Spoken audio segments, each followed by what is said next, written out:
Hey everyone, welcome to a real quick update that I want to do. Luckily, this morning's video was only about 8.5 minutes. I want to do a real quick update here before I get into this. Of course, this isn't financial advice. I'm not your financial advisor. I'm giving my opinion on the market. You're responsible for your own trades, managing your own risk, doing your own research.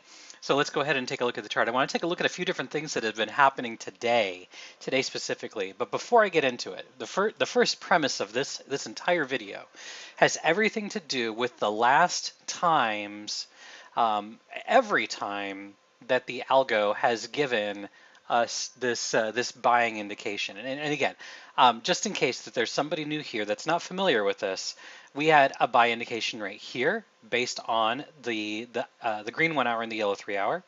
We had a buying indication back here. Arguably, we had another swing down here. We had a bit lower to go, shook people out, but it was a good play, obviously. Last time we had right back here, we had a low, and we are working on creating another one right now. And I'm looking at the CME charts. If you take a look at BitMEX, this BitMEX chart's going to be a little more cluttered, but it's the exact same thing. It's the exact same thing, from a price perspective. Here was our first buy indicator. We had another one right here. We didn't have it here. It was close. It did not happen here.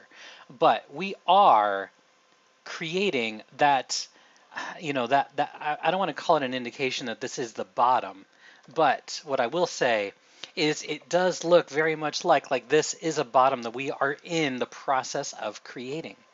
We are in the process of creating this. So now what I want to do is I want to drill down to a 15-minute time frame.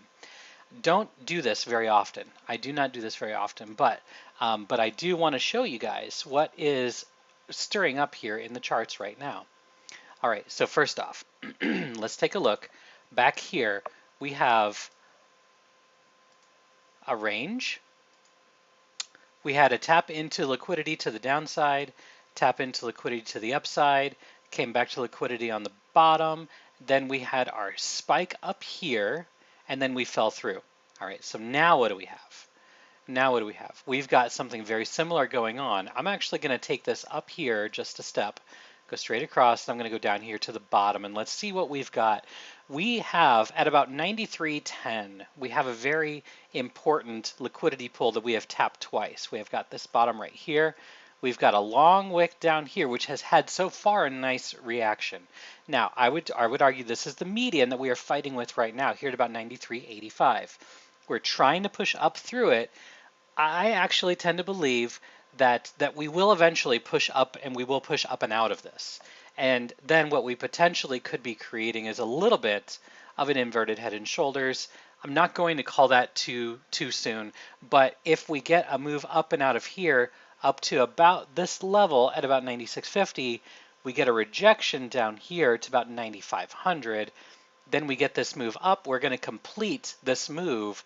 That's going to take us back to where the, again, I'm trying not to be too much into calling an inverted head and shoulders, but typically we would come back to where things started, which would be about right here, which would really complete our move based off the channel that we have. Okay, so don't get too caught up in that. Let's get caught up right now in pushing through 9,400, closing above 9,400, even on a 15-minute time frame. That's a big deal. But what I will say is I am long. I am underwater, but I am long because I do believe that we are going to move back up into at least the 9,600 level.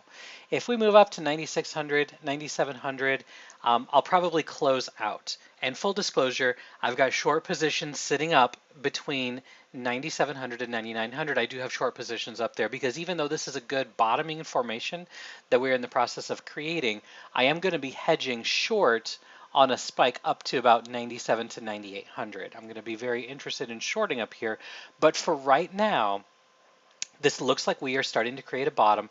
It is very likely we come back down and we raid this 92.50 range.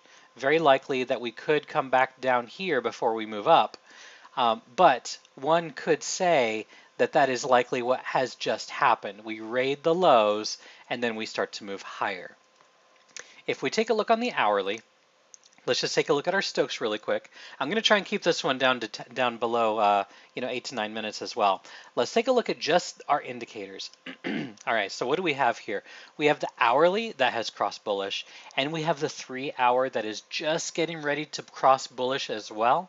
And once both of these cross bullish, and they're both down here in the oversold territory, in the oversold zone, once these things both cross up, especially if they can come up into the 25 to 50 range, if they can come up inside of this range, that's just more fuel for the fire, guys. More fuel for the fire. And again, what I can see here, I see bullish divergence on the hourly RSI. So again, what we did, we have a low here, we have a lower low. And then if we take a look at the pink RSI on this, we have our low and then we have a higher low on the RSI.